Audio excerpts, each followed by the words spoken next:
নমস্কাৰ বন্ধু বান্ধৱীসকল। আজি আমি এনেকুৱা এখন ব্যৱস্থাৰ কথা পাতিম যিটো ব্যৱস্থা চালে আপোনালোকৰো দুখ লাগিব।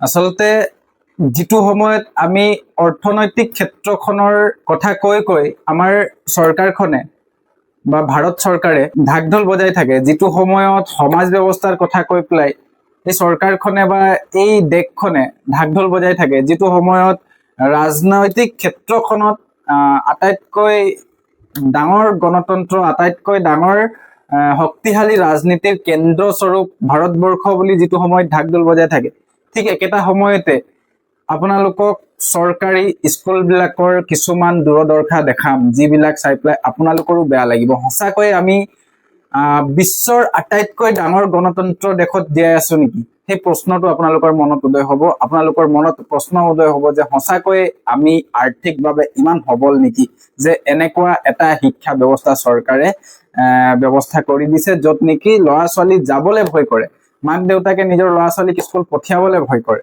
তেনেকুৱা এটা পৰিস্থিতিৰ কথা আপোনালোকৰ মাজত আমি আজি লৈ আহিছো। নমস্কাৰ, মই বিষ্ণু প্ৰধান। আজি আমি উপস্থিত আছিলো টাউকক চাহ বাগিচাৰ LP স্কুল, হয় সোণাৰী সমষ্টিৰ অন্তৰ্গত টাউকক চাহ বাগিচা। আৰু এই টাউকক চাহ বাগিচাৰ LP স্কুলখনৰ আপোনালোকে চৌহদটো চাওক, কি ধৰণে এই চৌহদ বিলাক আছে, কি ধৰণে এই পৰিৱেশ বিলাক আছে, আৰু কি ধৰণে ইয়াত ল'ৰা ছোৱালীয়ে শিক্ষা গ্ৰহণ কৰি আছে। আজি দুখ লগা বিষয়, ইমানখিনি বেয়া পৰিৱেশ থকা স্বত্তেও ইয়াত ৩০০ৰো অধিক ল'ৰা ছোৱালীয়ে শিক্ষা গ্ৰহণ কৰি আছে। তেওঁলোক মজবুৰ আৰু তেওঁলোক বাধ্য হৈ পেলাই এই স্কুলখনত শিক্ষা গ্ৰহণ কৰি আছে। যদি তেওঁলোক আৰ্থিকভাৱে সবল হলহেঁতেন, তেওঁলোকৰ পিতৃ মাতৃ যদি আৰ্থিকভাৱে সবল হলহেঁতেন, নিশ্চয় এইখন স্কুলত তেওঁলোকে কেতিয়াও নামভৰ্তি কৰিবলৈ নিদিলেহেঁতেন। কাৰণ আপুনি বা মই নিজৰ ল'ৰা ছোৱালীক ইমান কষ্টৰে লালন পালন কৰি ডাঙৰ দীঘল কৰাৰ পিছত এনে এটা পৰিৱেশত আমি এৰি দিম নেকি নিজৰ ল'ৰা ছোৱালীক বেমাৰ আজাৰ হবৰ কাৰণে? আমি সদায় নিজৰ ল'ৰা ছোৱালীৰ স্বাস্থ্যৰ যত্ন লওঁ, কিন্তু এই ইয়াত চাওক কি ধৰণে, কি পৰিৱেশত এই স্কুলখন আছে। ইয়াৰ চৌহদটো চাওক, ইয়াৰ চৌপাশটো চাওক, ইয়াৰ চাৰিওফালে চাওক, কি ধৰণে ইমান লেতেৰা হৈ আছে। আৰু তেনে এটা পৰিৱেশত ল'ৰা ছোৱালীক শিক্ষাদান দি আছে। আজি আমি বাৰংবাৰ প্ৰধান শিক্ষক গৰাকীক আমি কৈ আছো যে ইমান বেয়া পৰিৱেশত আপোনালোকে কিয় পাঠদান কৰোৱাই আছে, কিয় আপোনালোকে চফা কৰোৱা নাই, কিয় চাফ চিকুণ ৰখা নাই স্কুলখন।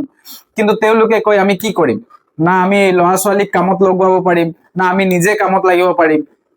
কোনোবা মানুহ এজন যদি আমি কাম কৰিবলৈ আনো, তাক আমি এক্সট্ৰা পইচা দিব লাগে, সেই পইচা কোনে বহন কৰিব? তেনেধৰণৰ কিছুমান কথা আহি যায়। আজি চৰকাৰক মই মুকলিকৈ ক'ব বিচাৰিছো, আপোনালোকে ইমান কিছুমান আঁচনি আনি থাকে শিক্ষাৰ ক্ষেত্ৰত, আপোনালোকে কিয় প্ৰত্যেকটা চৰকাৰী স্কুলত এজন মালি ৰাখিব পৰা নাই? কিয় আপোনালোকে প্ৰত্যেকটা চৰকাৰী স্কুলত এটা নাইট চকীদাৰ ৰাখিব পৰা নাই? কাৰণ আপোনালোকে জানে গাঁও অঞ্চলত বা বাগান অঞ্চলত স্কুল বিলাকৰ অৱস্থা কি হৈ থাকে। আপোনালোকে দিনত ঠিকে থাকে, কিন্তু ৰাতি কিমান ধৰণৰ অনৈতিক কাৰ্য তাত হৈ থাকে।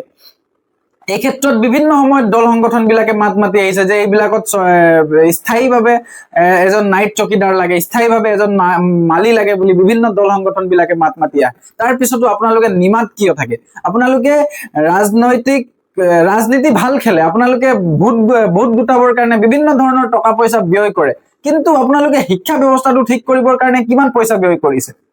আপোনালোকে স্থায়ীভাৱে এই স্কুল বিলাকত একোজনকৈ মালি কিয় ৰখা নাই, যাৰ কাৰণে ইমান বেয়া পৰিৱেশত ল'ৰা ছোৱালী বিলাকে শিক্ষা গ্ৰহণ কৰিবলগীয়া হৈছে? আপোনালোকে একোজনকৈ নাইট চকীদাৰ ইয়াত স্থায়ীভাৱে কিয় ৰখা নাই, যাৰ কাৰণে স্কুল বিলাক আজি ইমান বেয়া পৰিৱেশত, ইমান বেয়াকে তেওঁলোকৰ স্কুল বিলাকৰ ৱাল বিলাক ভাঙিছে, খিৰিকী ভাঙিছে, দৰ্জা ভাঙিছে মানুহে? কিয় তেনে এটা পৰিৱেশ হৈছে? আপোনালোকে নিবিচাৰে নেকি চাহ জনগোষ্ঠী বা আদিবাসী লোকসকলে বা তেওঁলোকৰ ল'ৰা ছোৱালীয়ে ভাল শিক্ষা গ্ৰহণ কৰক বুলি? যদি আপোনালোকে বিচাৰে তেন্তে আপোনালোকে এইখিনি ক্ষেত্ৰত কিয় কাম কৰা নাই? আপোনালোকে কেৱল আঁচনি আনি আছে, ঠিক আছে আঁচনি আনি আছে। এটা এনেকুৱা আঁচনি আনক যি আঁচনিৰ জৰিয়তে চৰকাৰী স্কুল বিলাক ঠিক হ'ব পাৰে, যি আঁচনিৰ জৰিয়তে চৰকাৰী স্কুল বিলাক ডেভেলপ হ'ব পাৰে, যি আঁচনিৰ জৰিয়তে মানুহে প্ৰাইভেট স্কুলৰ পৰা নিজৰ ল'ৰা ছোৱালীক আনি পেলাই চৰকাৰী স্কুলত দিব পাৰে। চৰকাৰী স্কুলত পঢ়িলে বিভিন্ন ধৰণৰ মাক দেউতাকৰ পেৰেণ্টছৰ তেওঁলোকৰ অৰ্থ সঞ্চয় হ'ব। অৰ্থ সঞ্চয় যেতিয়া হ'ব, তেওঁলোকে নিশ্চয়কৈ নিজৰ অঞ্চলটো বা নিজৰ ঘৰখন তেওঁলোকে ডেভেলপ কৰিব পাৰিব। গতিকে এইখিনি ক্ষেত্ৰত আপোনালোকে কিয় গুৰুত্ব প্ৰদান কৰা নাই? আজি আমি বিভিন্ন সময়ত দেখিব পাইছো যিকোনো চৰকাৰী কাম বিলাক হলে কেতিয়াবা লোকপিয়লৰ কাম হওক, কেতিয়াবা ভোটৰ কাম হওক, বিভিন্ন কামত আপোনালোকে শিক্ষকসকলক নিয়োগ কৰি দিয়ে। কিয় তেওঁলোকৰ কাৰণে এটা পৃথককে এটা টিম বনাই দিয়া নাই? এইবিলাক লোকপিয়ল কৰিবলৈ হওক বা এইবিলাক আপোনাৰ ভোটৰ কিছুমান কাম বিলাক কৰিবলৈ হওক, কিয় এইবিলাকৰ কাৰণে আপোনালোকে পৃথককে এটা কমিটি বনাই দিয়া নাই? কাৰণ শিক্ষকসকলে যদি এইবিলাক চেঞ্চাছ কৰিব যাব, এইবিলাক কিছুমান কাম আপোনালোকৰ চৰকাৰী কাম বিলাক কৰিবলৈ যাব, তেন্তে শিক্ষাদান কোনে কৰিব?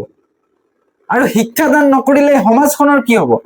আজি ইমান ডেভেলপ দেশ এটা, আপোনালোকে সকলো সময়তে কৈ আছে এই দেশটো ডেভেলপ বুলি আপোনালোকে সকলো সময়তে কৈ থাকে।